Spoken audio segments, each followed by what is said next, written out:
Mike ang inyong ate. Update po tayo para sa charity concert for a cause ng ating Bunso Migs Malino. Naruto ating pakinggan si Tatay Jet, ang manager ni Bunso Migs. So yan, 9:17 na, lumampas na ako sa akin. Okay, ito na po sa lahat ng mga kabunsuan, sa lahat ng mga sumusuporta siyempre sa ating bunso. Ito po, dideclare ko na po at sasabihin ko na po kung saan natin venue, ha.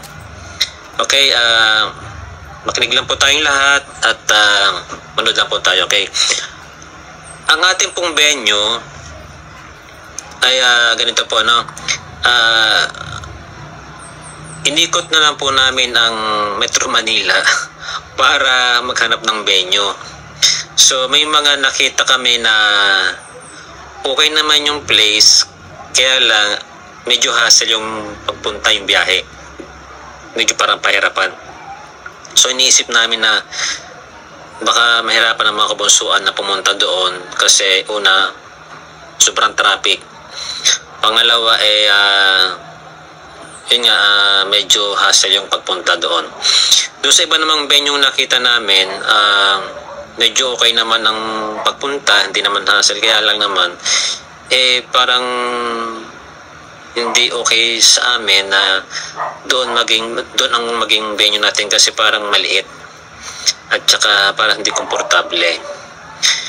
Ngayon, para kasi inisip ko baka sa kahanap namin ng venue mapuno o kaya magkaroon at kung papatagalin pa namin ang paghahanap ng venue, baka kasi yung December 10 mapasukan na ng slot. So naisip namin na doon na lang po tayo ang ating maging venue sa dati pa rin, sa Arena San Juan, sa Philippine Oil ng San Juan, kung saan yung dati natin ginanapan ng meet and greet last year.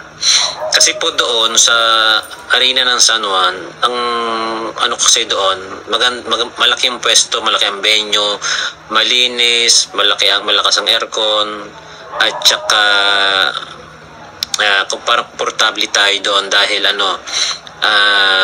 kompleto po yung VIP room, yung mga CR, malinis. At saka isa pa mas sanay na tayong pumunta doon kasi na-experience na natin dahil doon tayo pumunta ng last year.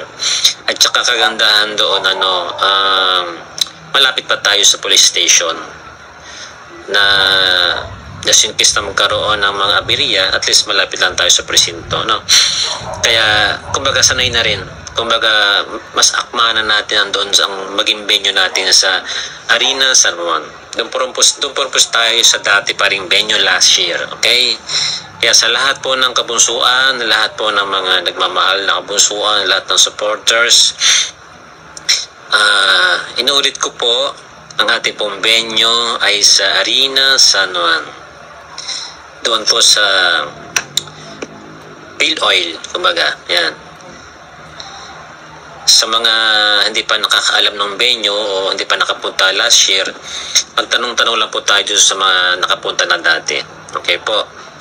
Doon po pa rin tayo sa dating venue natin sa San Juan. Okay po. Para at least mas komportable na rin doon. Kaya yun nga po, nakapag-down na rin kami doon.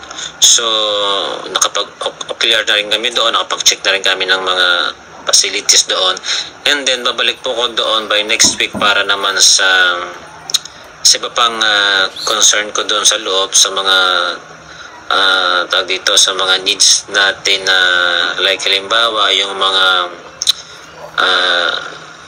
yung oras, tsaka tong mga i-hire nating mga bouncer, mga assurate or sa mga event organizer, tapos yung sa bilang ng mga front ng mga upuan sa front stage at saka dun sa oval, kasi Malinaw po ang paliwanag ni Tatay Jeff, huwag po basta-basta magbibitaw ng pera kung di nyo naka-video call o nakausap mismo si Tatay Jeff. Be wiser than a scammer. Hanggang dito lang po muna. Kung bagustuhan nyo ang acting update, please like and subscribe for more. Lagi po tayo mag-iingat. God bless and bye-bye.